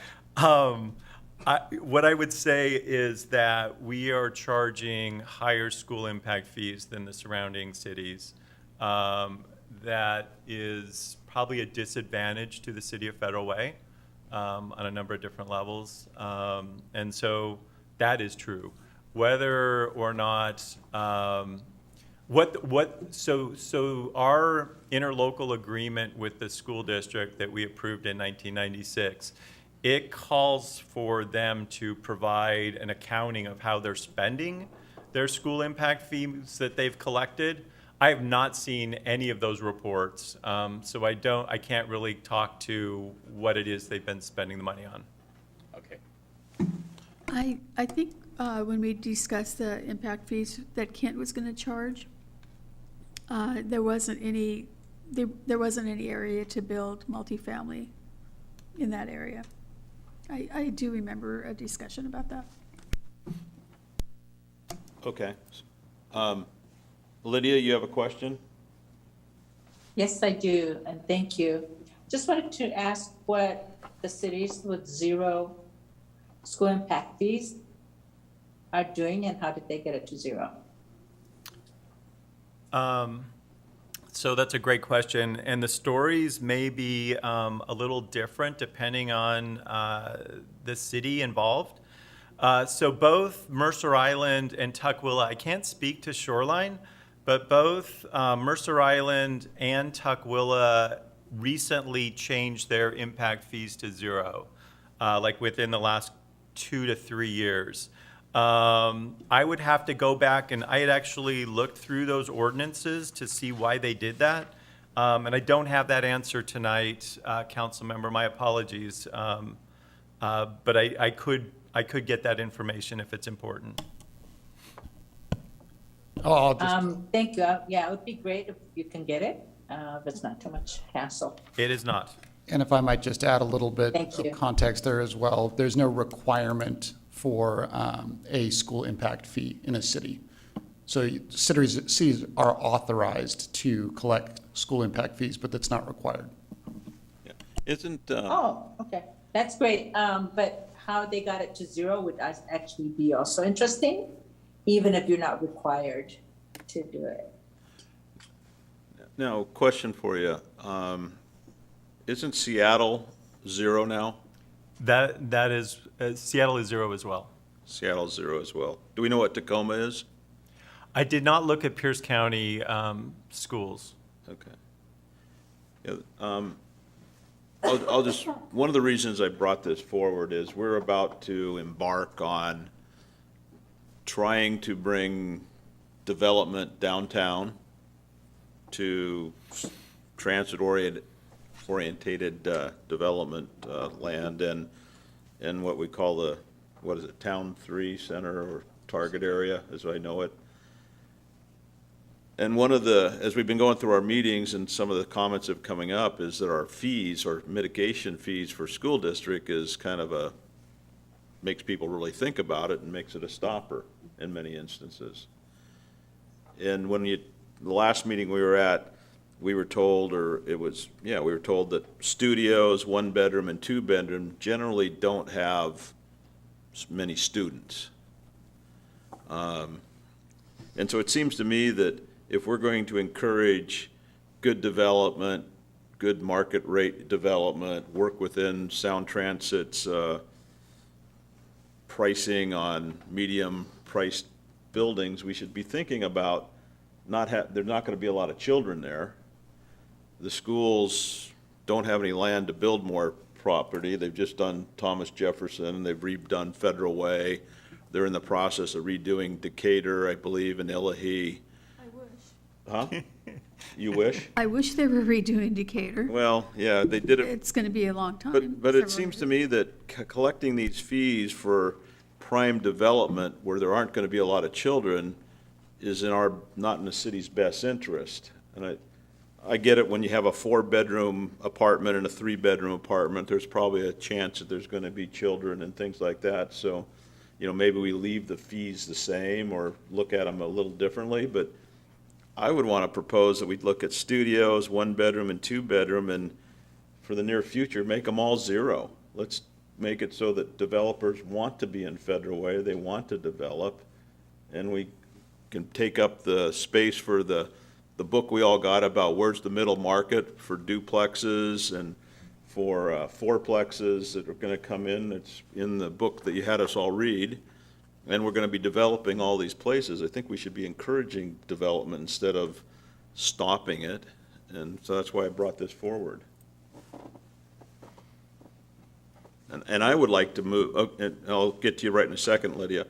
I'd like to move this out of this committee and to do the research, that we look at the resolutions, we look at what we have to do to eliminate these fees totally. On the market rate things and for studios, 1-bedrooms and 2-bedrooms, keep the housing the way it is, and maybe we'll look at adding a park impact fee or something, which is what we need. The people need places, green spaces, we need to do some CIP type things, but let's not kill our city because we're collecting this money for schools where people aren't going to have the children, or tend to statistically do not have children. So are you suggesting that the fees, the 0 impact fees would just be for the downtown area? No, I'm saying the whole city, downtown and the whole area.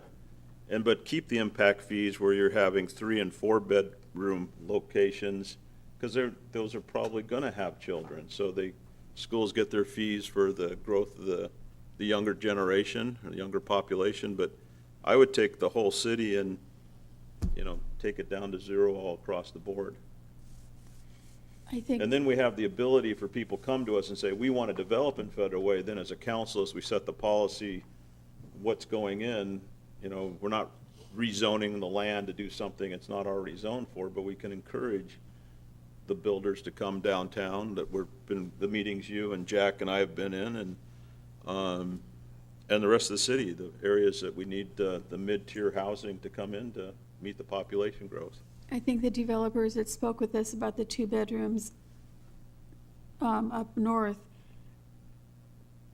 yeah, I'm sure that they're right that they don't have children, but that's a different area than Federal Way, and I would be surprised if a 2-bedroom here doesn't have children. Is there any way we could find that out? So, obviously. Lydia, I'll get to you in just a second, okay?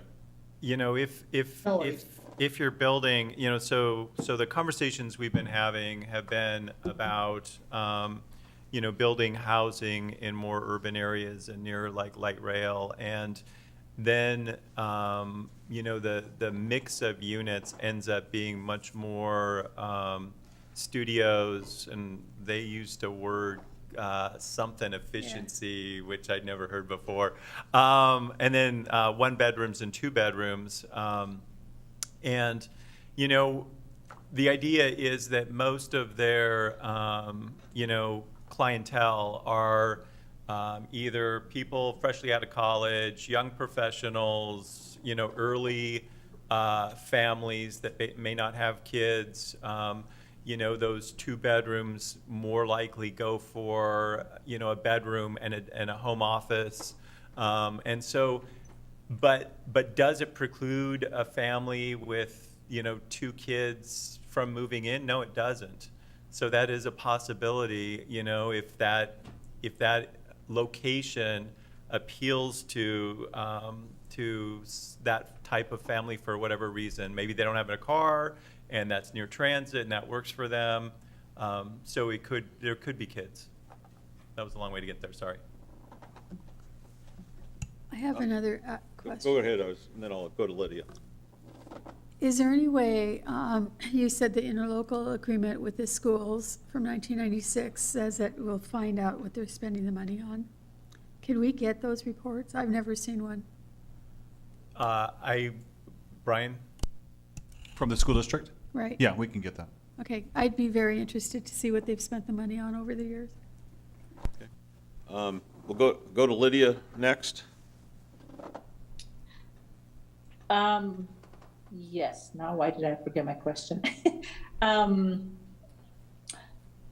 So yeah, I think it's for you, Councilmember Dovey, I know you want to bring it down to 0. How is that going to impact our planning division to generate or to compensate for that loss then? So that was my question. I don't think we get any of this revenue, do we? Just a 5% administrative fee. So it's 5% of 20,000 so far. It's like a rounding error in our budget. Yeah, and also, do we need to consult this with the school district? Have a conversation with them to see how it's going to impact them? Mr. Davis? Yeah. So if I could answer that in just I guess, ask a question and get to the Councilmember Sepidos's question. And that is that Chair Dovey, you and I have talked briefly about this, and that there's a couple things in motion currently that I think we should maybe discuss since we're being recorded and maybe get it on the air, and that is that... Please do. Yeah. So with regard to school impact fees and park impact fees, school impact fees, we do have an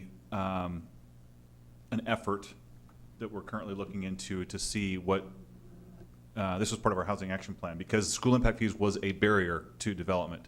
And so one of the things was to have an analysis done to see what would be to make sure that our school impact fees are where they need to be. What the committee is saying is let's do away with them altogether, like some cities have done, sooner than later, rather than waiting for the study, if I'm hearing correctly.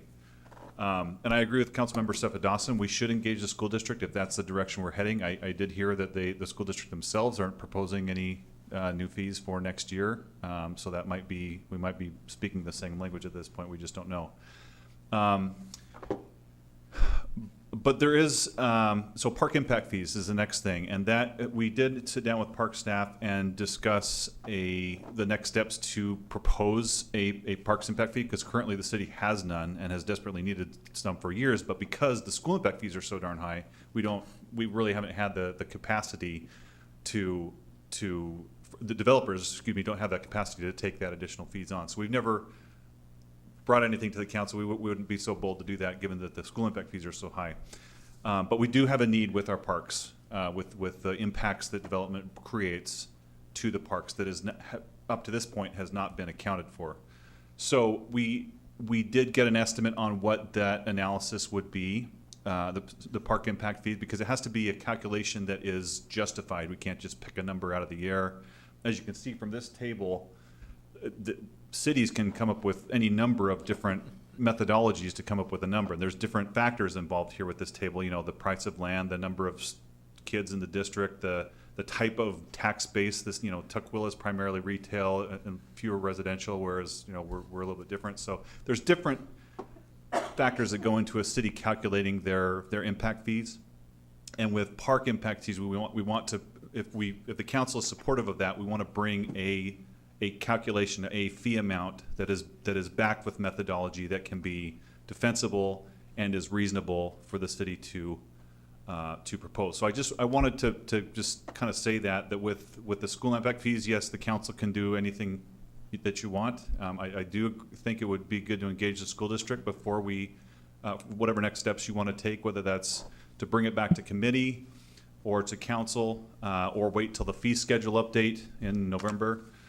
We can take any number of different courses that we can to achieve that. But I would we do have a good working relationship with the district, and we would recommend engaging them before we take action. And then again, to circle back, the park impact fees, we are looking at it to see, or in the process of getting a contract on board to look at a calculation that we can propose to you. Councilmember Walsh? Yeah, a couple of things. You know, I keep hearing that the school district is saying that they don't need the impact fees now. I mean, what can we do to actually get the school district to state for sure whether they are wanting impact fees or not? We can, we've been playing phone tag. I was out last week and I did have a call in that came to me from their staff on this issue. I just haven't connected with them yet. So it's a matter of just getting word from them. My understanding, I heard from secondhand that they did take, or intended to take action. I don't know if it was formally done yet, but intended to take action to eliminate the fees or propose no impact fees. But we can get that, attempt to get that on record. Okay, and then also, as you know, I mean, and if we do maintain school impact fees, as far as the amount, depending on the number of bedrooms, wouldn't it make sense to contact some of the apartment complexes in the city and find out from them? I think that they would probably know if two-bedroom apartments, you know, whether there's, at least they'd have an idea of whether in a two-bedroom apartments there's children or not, and get a better idea of what the family size is for different apartment sizes. And that could give us a better idea, because we are definitely a different, you know, a different demographic here, as Susan was saying, a different demographic here than what's up in the University District or someplace like that, where a two-bedroom apartment could be used very differently here than in some other areas. So we did a very basic level of that analysis when we last updated the school impact fees to do the per bedroom fee, whereas previously it was just a flat rate. Whether you're a studio or a 5-bedroom, it was all, you're paying $20,000 or whatever it was at the time. And then we said that's not quite right. So we did work with the school district on getting some information. We couldn't quite get, you know, a whole roster of all the students and where they lived, and then, you know, extrapolate that from the existing multifamily units in the city. But we did get a very high level determination that was as expected, that the 4 and 5 bedrooms did have more children in them, and that's why the current methodology is based on that the more bedrooms you have, the higher impact that you're going to cause. Yeah, I mean, that definitely makes sense. Yeah. Seems like they're going to the apartment complexes themselves would make more sense as far as getting a better idea of the numbers. Okay. When you did that study, did you have any thing you could share with us? It was like I mentioned before. As far as hard numbers, I'd have to go back and find. But it was basically the idea that is inherent with higher bedroom units is that they had more students in the district. Could you go, Keith? Could you go back to that chart that showed the impact fees by number of bedrooms? Okay, thank you. So, question, Brian, you're going to from here, you're gonna make a call over to the school district? Yeah, so I guess, And it could be as easy as they say, yeah, you're right, we don't need them, and this would be an easy decision, correct? Yes. I think we should plan, though, maybe next steps is to then, let's say they don't do that. But it sounds pretty clear that the committee wants to move in a direction of either reducing or eliminating school impact fees. And so if that's the case, independent of the school district. Well, let me ask a question. I definitely do. Mr. Walsh, are you on the same page, or Mr. Tran? I definitely think that they should certainly be reduced dramatically, very dramatically. Whether they're eliminated or not, I mean, I'd say that if the school district, really thinks they need them, I mean, we keep them, but I mean, get them much more in line with what other cities have. Yeah. Mr. Tran, you have thoughts on that? Thank you, Chair Dovey. I agree with the member of the committee that we need to take a really good look at the school impact fees, at least to make it more competitive with other cities. Otherwise, we are going to lose out the investment from the builders. So yes, I think we should take a good look at this fee and perhaps eliminate them or reduce them. So yes. Deputy Mayor Honda, you have thoughts? I have a question on the park impact fees. That would just be for new construction then? Right. For single family also? Really it can be for single family, multifamily, even commercial.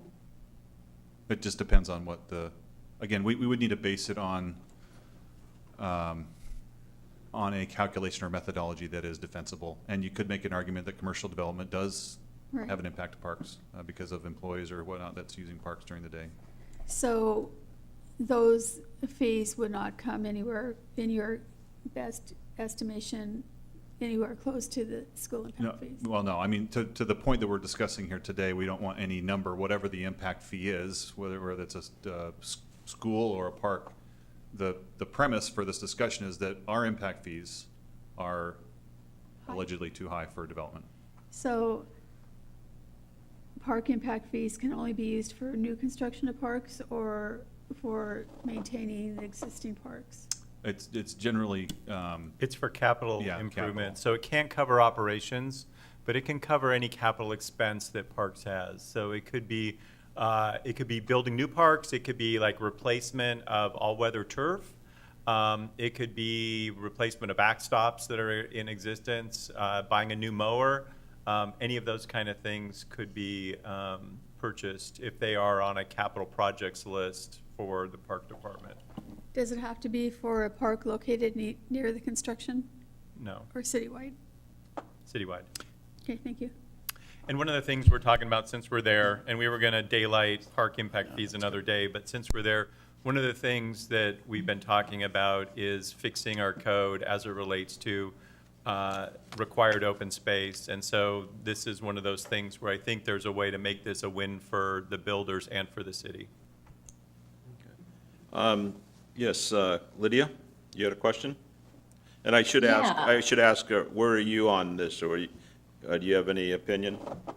Well, I do have a question. City Center Planned Action Area is kind of exempt from single family. Is that because there's an assumption there will not be a single family being built there? And then I do have another question, which is, if we decide we're going to go down to 0 at some point, how does that impact those constructions that are already in the pipeline, or those who would have built here had it not been for the school impact fee? So there were 3 questions that I heard, so let me start with the first one. So no single family in city center core, city center frame, because there's no single family zoning. And so, and as we heard earlier, duplexes from a school impact fee work out to be multifamily. So anything other than single family detached or manufactured home ends up being multifamily for school impact fees. In terms of, wow, I forgot your second and third one already. Yeah. Sorry. it's, The fees that have been collected already. constructions Oh, are sorry, in the already- pipeline. Yeah. So you pay your school impact fees when you pull your building permits. So if they haven't pulled, like, so for example, the one that I gave the example on, which is the 1st and 348th one, is a great example because they've gotten their land use permit. They've started working on the property, but they haven't pulled their building permits yet.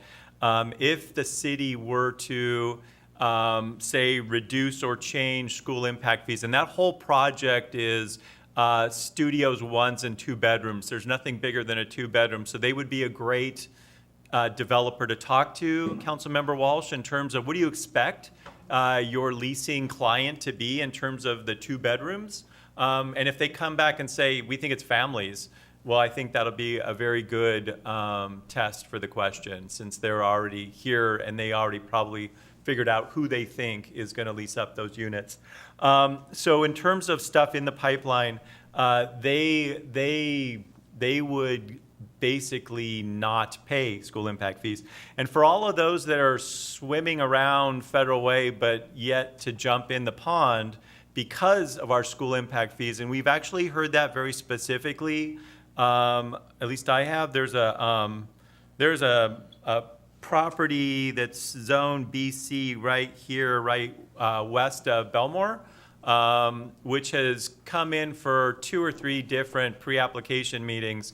And when they find out kind of what the requirements are, including the school impact fees, it has never gone anywhere. And my guess is if that number were to change, then we would probably see a multifamily housing project that would be retail on the ground floor, housing above happen in that location.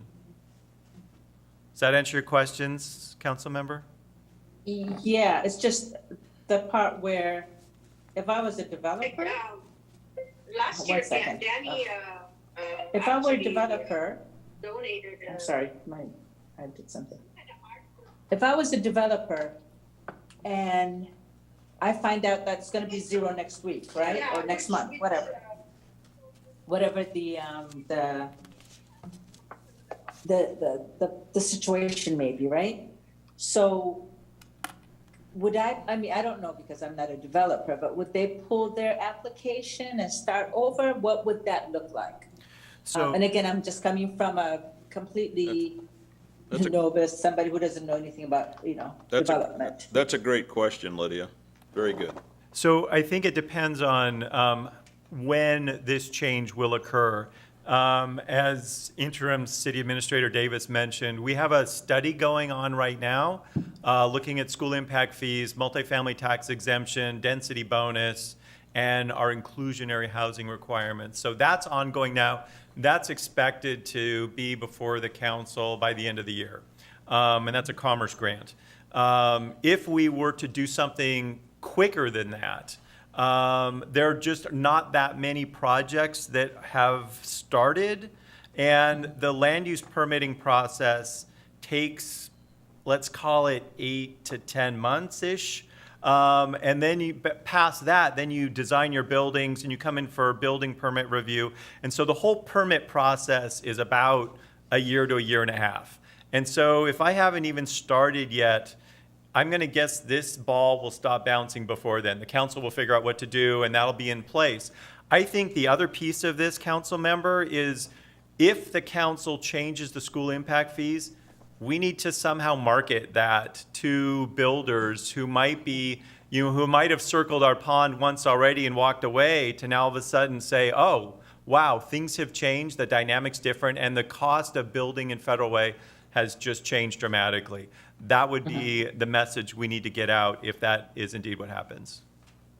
Okay, and to answer the question about 2 bedrooms, Councilmember Walsh, a lot of people who are currently financially struggling do have rent 2-bedroom apartments, even 1-bedrooms with family with children, especially if they're young, because you can double up a few children into 1 bedroom and or even share the main bedroom with their parents, or especially in the case of single parents. So we do see that a lot with the Housing Authority. So I just wanted to give you that from our perspective.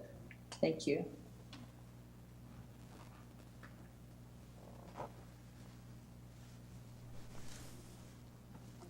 Well, I guess my question from the committee members, would you be okay instructing staff to take the next step, make the call to the city, to the school district? And if they say, hey, we're not interested in fees anyway, nobody has a problem moving ahead. If there's some issue, we could move this ahead and find out how we make this decision to make a change. Yeah, I think that, and if the school district says they still do want some impact fees, then we need to, if staff could make a proposal on a more reasonable basis for it. And maybe if they do determine whether, the 2-bedroom where it would fall. Obviously, the more bedrooms, chances are it's going to be more children. And so that does make some sense, but it's whether the 2-bedroom is in there or not. Yeah. One more thing before we come to you, Mr. Davis. Maybe we could have the school district come and talk to us instead of not showing up anytime. Yeah. Maybe they could make a case for why we should have these. Sure, and they have done that before at our invitation. They're more than happy to do that. I would just say, since this was information only, wasn't advertised as action, I think we've got some feedback that we can take and then bring back on an agenda where there's formal action taken, if the committee is okay with that. At the next meeting, please? Yeah, we can do that. Okay, thank you. Okay, we have one more item on our agenda, Sound Transit for information only.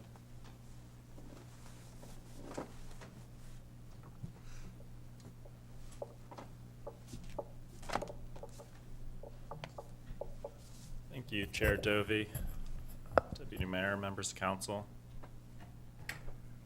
Mouse is right in front of me. So as I believe you may know, Ryan took a job with Pierce County, so he is no longer with the city. So I am doing the presentation for tonight, as soon as I can get back to the desktop here. And we have advertised the position and have extended an offer, and it's been accepted by Kent Smith, who is sitting in the audience currently, and is one of our current engineers. So going forward, you will see him making this presentation. So will he be replaced then? Because he was just working with. Yes. So Okay. he is within the engineering division currently. So we are going to advertise that role next. Oh, good. And, both of these roles were open to the public at large, and we had a couple of candidates apply for the Sound Transit, and ultimately Kent rose to the top, even though he was already an existing employee. So we All right. proceeded, which on a personal note, I'm always happy to see staff being able to be promoted and move into roles, even though I full well understand it creates a little bit of a domino effect that we have to fill subsequently. But it's a good thing for everybody when we can advance staff. Congratulations, Kent. Yep. So with that, I am here tonight to have my screen covered by Zoom windows and provide an update on Sound Transit activities in the city of Federal Way. So I'm not 100% sure this is the current presentation, but north of 317th for the Federal Way link extension, they're continuing wall construction, column work, and utility work. The main focus has been on utilities, and namely storm drain lines and water relocations. And that is throughout the entire project. So this portion of the update is not just within Federal Way. This is really basically from SeaTac all the way down. That is largely what they're working on for the next 30 to 45 days, pretty much project-wide, is trying to get that utility relocation work done while it's dry. So there's a very large focus on that right now. The girders, as you may have seen, have been installed over Military Road at I-5 near 304th. The next, this is not the current presentation. This is the one from last month.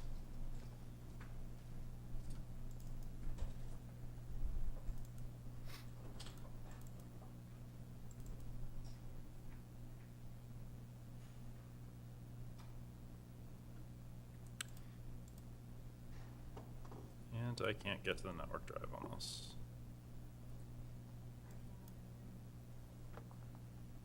Can you drag the one from this month into the folder?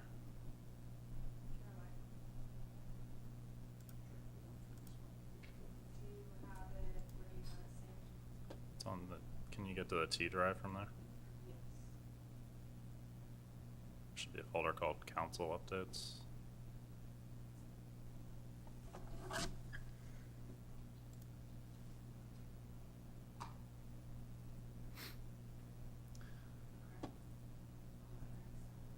So while we're doing that, for the OMF facility, the status is largely the same. They're continuing their due diligence work to do the site selection study. So that status will remain the same for the next several months, and that hasn't changed for this month. Likewise, the TDLE project, they are working on some environmental studies on the south end of the project, and that is also in the same status. This looks more like the one we put together. So as we mentioned, that wall construction utility work is still the same. The next set of guideway crossing structures is South 288th. So Military Road was done last month. 288th is really on the docket for this month. And then the girders for 320th are expected to be installed this summer. Within the city center, on the station itself, they're finishing up work on the column caps. You've probably seen this if you've driven down 320th. That's all the cranes and formwork you see on either side of 320th Street. And utility work is continuing on 21st Avenue, and that is slated to be done in mid-August. And then the other exciting milestone for Sound Transit is they've actually broken ground on the garage expansion. And if you've seen the large drill that's up there, they're working on the foundation for that structure. As I mentioned, the OMF facility, we're really not expecting a update of any substance before the end of the year. They're going through the process of doing all the environmental. They're out doing surveys and wetlands impacts and, kind of going through the process of collecting data and analyzing it. So there's not really much engagement with us on this at this end, and there's not a whole lot to report on. The TDLE project, as I mentioned, the DEIS was originally slated to be out in the spring of this year. They are doing a whole bunch of additional environmental work on the south end of the project, which has delayed the publication of the DEIS. At this time, they have not provided us an update on when that will be released. Practically speaking, I don't see this before the end of this year either. With that, I am happy to answer any questions.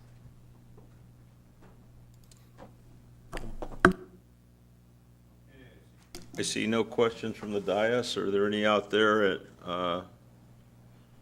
Tron or Lydia? No? Okay. Thank you. I'm good, thank you. Thank you very much. Any other things to bring up from the committee? I do have one question, I apologize. You go right ahead. Sorry, where are we on the artwork? Where are we what? On the On artwork, the art, the yes. elephant's floating around now. I do like the elephant.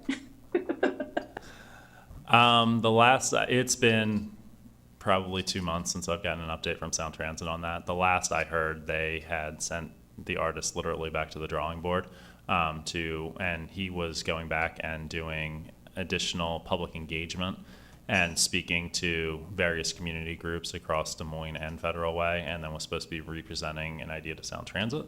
To my knowledge, that has not occurred yet, and we will be briefed after it's actually been presented to Sound Transit. So as soon as we hear something, we'll let the council know. The other two projects, so there's a total of 3 R projects associated with the station. The other 2 R projects that council saw previously, they are moving along. I have gotten updates on specifically the one about that will clad the side of the expanded parking garage, that they haven't released it to fabrication, but they're getting pretty close. You know, when Sound Transit So, initially talked about the artwork, they had really good community engagement. I was at several community meetings, so it's disappointing that knowing how the community felt about the elephant on the dead tree, that they would not work really hard to, include us. yeah. Yeah. That was my next point. Thank you, Councilor. Councilmember Walsh? Yeah, where the bridge over, you know, where Sound Transit crosses 320th, you know, I mean, that's basically gonna be the entrance to the city. Is there any plans for any type of thing there? I mean, if Sound Transit, I mean, we need to work with them, I mean, some sort of welcome to Federal Way, or welcome to the city of opportunity, or whatever the heck. I mean, just that there needs to be something there. We asked them to do that. They weren't interested, Maybe we should ask them again. or do it ourselves. That they have a new, you know, they have a new CEO. I mean, let's ask them again, or do it ourselves. So we can certainly ask it again. As the deputy mayor mentioned, that was something that council had requested previously, and after some other projects, Sound Transit has taken the position that they don't basically put artwork up that they don't control on their structures, was a short version of the answer we got back. But I mean, we can certainly reach out again. Yeah. Hire our own graffiti artist, you know, just to. So I do have a question on that, because when you come across there from 320th, that is going to block the whole view down 320th. In large part. Mostly. So, I mean, if we decided to put 2 flagpoles in front of that structure and build our own girder, because it's going to be blocked anyway, could we do that? In front of, meaning on the I-5 side? No, on the I-5 side of that girder. Yeah. Where when you come across, it's gonna block everything looking into our city, because you can already see that. So we own the land on the other side. I mean, we could get the land and move back 10 feet and put our own girder up that says, "Welcome to Federal Way." I mean, we could do that if we decided, correct? I mean. I believe so. I mean, So there's, just yeah. generally, I'm not saying yes. Generally, yes.